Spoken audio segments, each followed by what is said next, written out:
What is going on YouTube, and welcome back to another Galaxy of Heroes video with me, your bald-headed boy Scribble. It's Monday morning, the weekend is gone, and I'm very sad about that, but at least we've got galactic challenges to keep us busy. Am I right? So what have we got waiting for us today? We are flying over to Takodana, am I right? Facing off against some Nightsisters featuring a few new members of the team here. No Great Mothers, thankfully, but we do have Death Trooper Peridia and Night Trooper.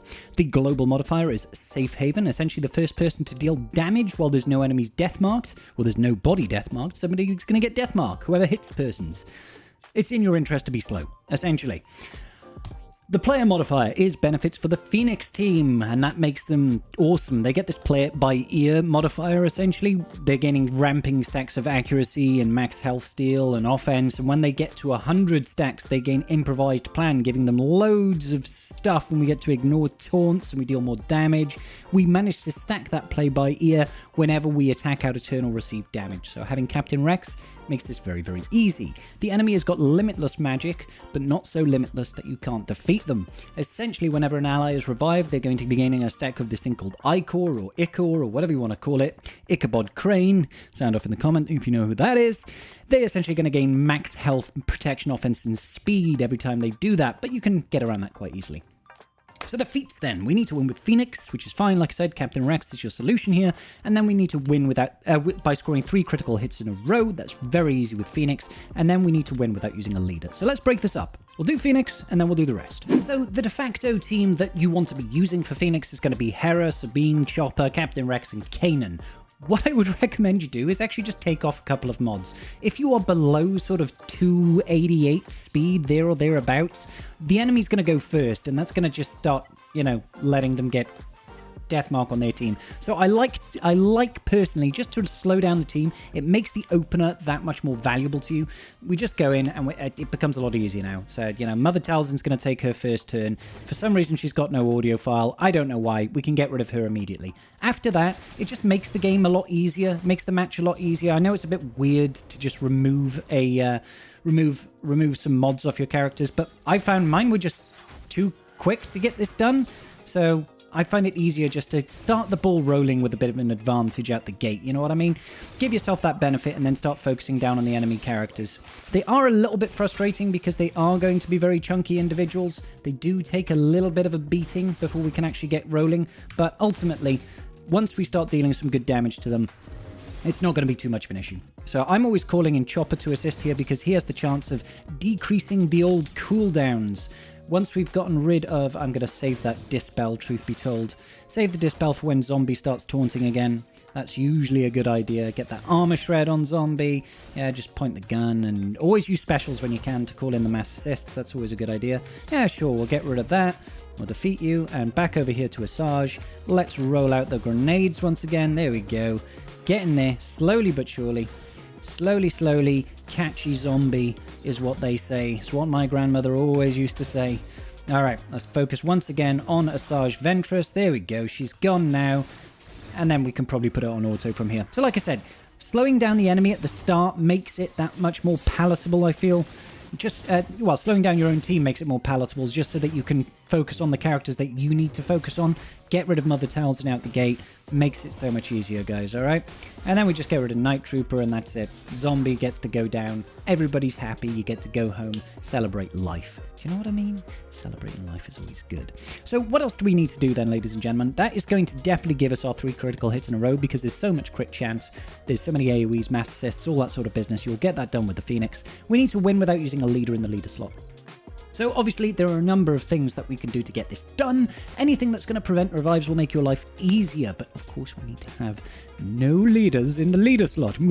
So some of the good units to use for no leaders in the leader slot is going to be like Wat Tambor. You can throw Wat Tambor, for example, in a Jedi team. We won't use any like Galactic Legends or anything like that, but I'll use some of the stronger legendary units.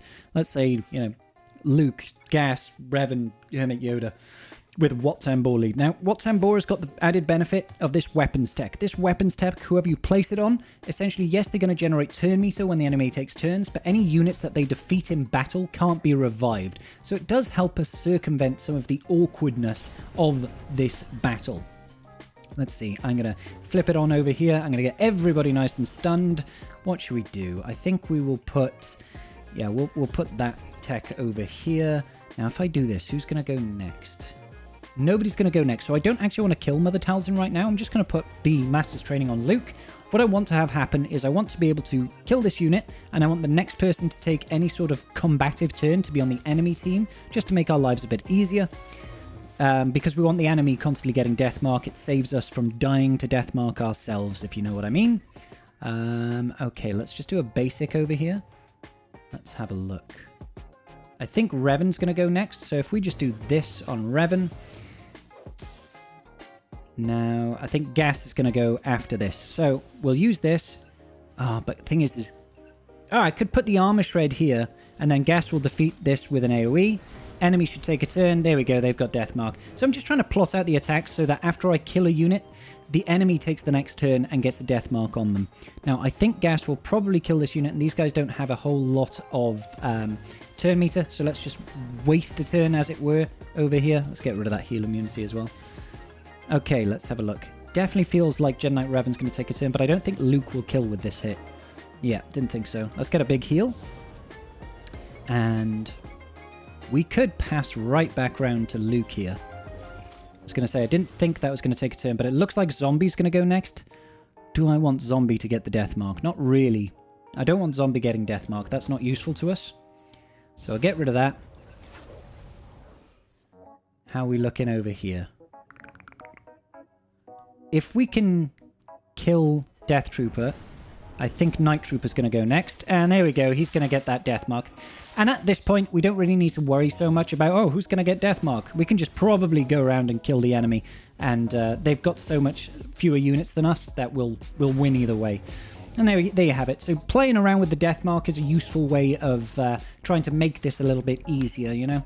So that's one way of getting it done. Wat Tambor and the leadership using his weapons tech to ensure that enemies don't revive, even though most of the situations there, we just fully defeated them anyway, thanks to Deathmark. You can use the same approach with characters without Wat Tambor necessarily. You could do, for example, throwing in someone like Malak in the leadership is very, very useful because he doesn't even care about Deathmark. He doesn't even care about it. And then maybe you could take in some units like some bounty hunters, for example. Jango and Boba Fett have also got permanent sources of no reviving, and then we could probably throw in something like well, Bosk is useful because of the let's just throw in Fennec. Alrighty, so Malak doesn't care if he's got Deathmark. One, it's actually a good thing because it does provide him with a source of permanent taunting essentially for the rest of the battle. Two, he takes reduced damage from percentile health effects, so Deathmark doesn't really do anything to him. He's completely unfazed by Deathmark. Let's see now. I could use this burning over here to reduce max health, but not only that. We've got two sources here of permanent defeats.